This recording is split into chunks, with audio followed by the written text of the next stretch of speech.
Well, those comments from the French president, who said in French he wanted to emmerder, which does have the word merde inside it, so not a great word, that he wanted to emmerder the unvaccinated, has really got people talking, angry here in France. And to break it all down with me now, let's bring in our French politics editor, Marc Perelman. Marc, what was behind this word? Was it just a blunder on the part of the president?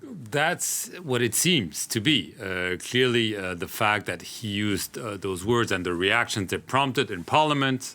This bill will be postponed because of that. Possible demonstrations on the street by the so-called anti-vax. It would seem to be a blunder.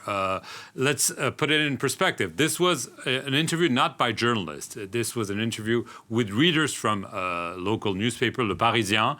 And one of the readers was someone who works in a hospital and who was telling the president, you know, in ICUs, we see mostly non-vaccinated people, and this prevents us from taking in some seriously ill people with other illnesses. And the president says, yes, I agree. Our strategy is to piss off those who are not getting vaccinated until essentially they obey and so on. But regardless, he knew exactly what he was doing. But this might be actually a strategy by the president. Some might even say a Trump-like strategy, because what are we talking about? What is everyone talking about on all news channels, in all media, and probably in all cafes? Emmanuel Macron. And this is probably a good initiative if you want to be president. And it seems that Emmanuel Macron is getting as close as possible to declaring himself for a second mandate. But it is still an if, because another thing that came out of this interview was that he again refused to officially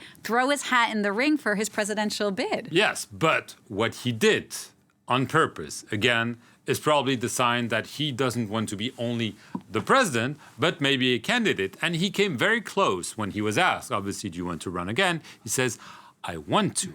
However, the circumstances are not ripe yet. If you say you want to be a candidate, it's as close as to declare himself. And clearly, the fact that he is using those words is also because he knows the overwhelming majority of the French able to get a vaccine have one, 90% or so. So there is a large silent majority, and he also hears the complaints of hospital workers who are saying, you know, only unvaccinated people are essentially flooding the hospitals, and this is really a problem. So he believes that he has them with him, and also that he can embarrass the opposition, because both the left and the right have said they are in favor, and they will vote in favor of this new vaccine pass in the National Assembly. Only the far right and the far left have said they will not do so. So he's trying to embarrass them. He say, oh, you're up in arms against what I said. And are you going to be up in arms against what I do, essentially trying to pass this vaccine pass? So this is a political move, a risky one, but Emmanuel Macron likes to gamble, likes to use those off-the-cuff remarks, and this is not going to change. It's probably the clearest sign, that he is clearly a candidate. Marc, thanks for that. France 24's French politics editor, Marc Perelman.